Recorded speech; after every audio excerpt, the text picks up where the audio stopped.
What is up, friends? Welcome back to Ozark Outdoor Brewing. I'm one step closer to being able to enjoy my Gobble till you wobble brown ale. But before I can do that, we've got to keg this thing up. So come along, let's keg some beer.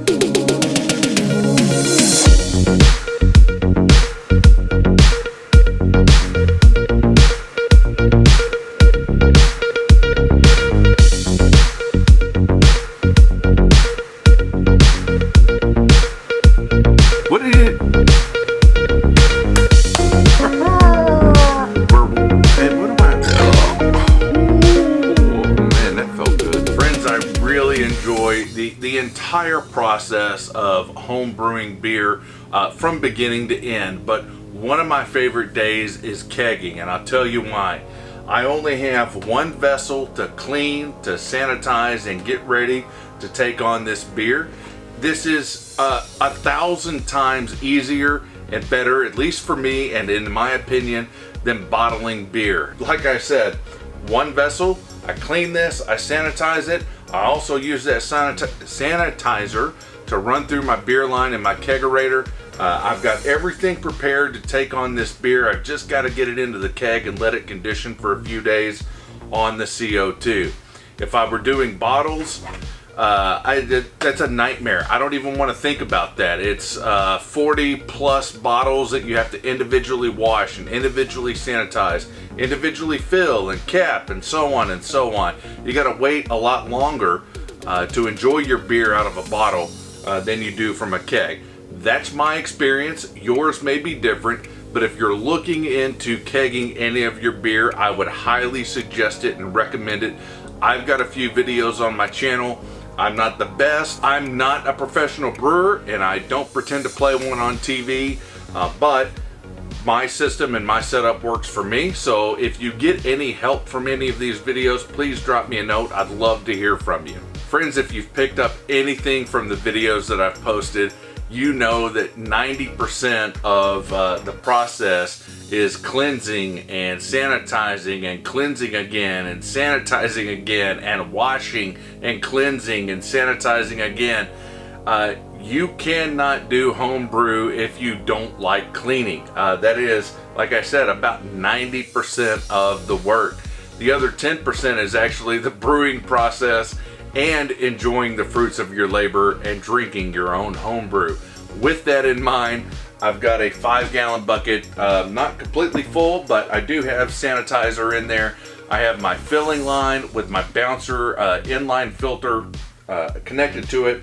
Also have a little bucket here, bowl, Tupperware, whatever it is, with some of the smaller parts as well. Let's go ahead and get this thing prepped. First thing that we want to do is sanitize the spigot that's coming out of the fermenter. That's sanitized just as well as the rest of my equipment. I'm going to pull my sleeve up a little bit just to get down in here. I want to get the line that I have, try to get off as much of the bubbles and sanitizer as I can. This is a no rinse sanitizer, so it is okay if it touches your beer. Preference is that it doesn't, but if it does, it's not the end of the world. So first thing we want to do is take this and snake it down to the very bottom of our keg. As you've seen in some of my previous videos, this is not the point to introduce oxygen to your beer. You want to limit that as much as you can. Now that we've got that fixed, it is time to assemble the rest of our bouncer beer filter. I have the housing here. I've got the filter right here. That snaps, goes right into the bottom of that, and then screws on nice and easy into the middle of the line here. And now it's simple as connecting the line to the spigot that we just sanitized. One more thing to mention, I did cold crash my beer in the fermentation chamber for about the last 36 hours or so. It is set at 38 degrees. So that should have helped remove any of the particulates and the sediment, the yeast and all that. You can see a good yeast cake down here at the bottom. You'll remember from the last video, which I'll link up here above, I was not able to filter the beer from the boil kettle into the fermenter. So I should have a little bit more hop debris in here that's settled to the bottom, but if not, I do have the bouncer beer filter down here to keep any of that sediment out of the keg. So let's open the spigot and get this thing kegged.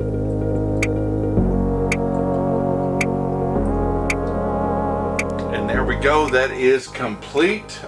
Pretty much pulled everything off of there that I can, at least that I'm comfortable with pulling off. So I've got the spigot closed. I'm gonna go ahead and remove the filling line and then snake this right back out. Whoop, losing a little there, it's fine. And then that goes back down into my sanitizer. Just kind of clean it up a little bit. That is warm water and stuff that's in there. Okay, the next part is sealing and closing up the keg. First things first, I have my keg lid sitting down here in the sanitizer. I have had a little bit of trouble getting the keg lid seated before. So today I'm going to show you just a little trick, at least of what's worked for me. I'm going to go ahead and get this drop down in there and get it added so it's somewhat seated. It would help if I had the tank turned on. Man, I thought something was seriously wrong there. All right, let's reset that. Lid pulled up to the top here, almost ready to seat. Like I've got it just where I'm ready to put the clamp down on the top. All right, here we go. And now then, let me add the CO2 pressure. You can hear it. It'll have a little hissing sound at the top. You'll get to the point where you can't move this at all. And that's the pressure being built against it. And that's what you want to have a good, nice seal, and that you don't have a CO2 loss at the top of the ring either. Second thing that I'm going to do, I have my sanitizer in a spray bottle here. Good to spray the top of this and look for any kind of an air leak, right? You can see bubbles that are forming up. I want to make sure that I get all around that sprayed. The next thing you want to do, since I'm going to have this in just a few days, is kind of force carbonate this.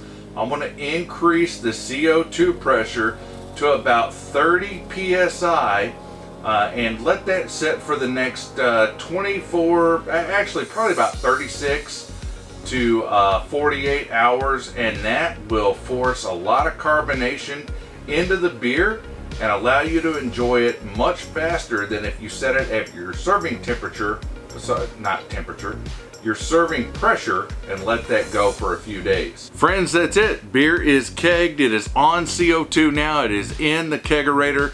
Cannot wait to try this on Thanksgiving Day, my Gobble Till You Wobble brown ale. Thank you so much for your support, for the likes, the comments.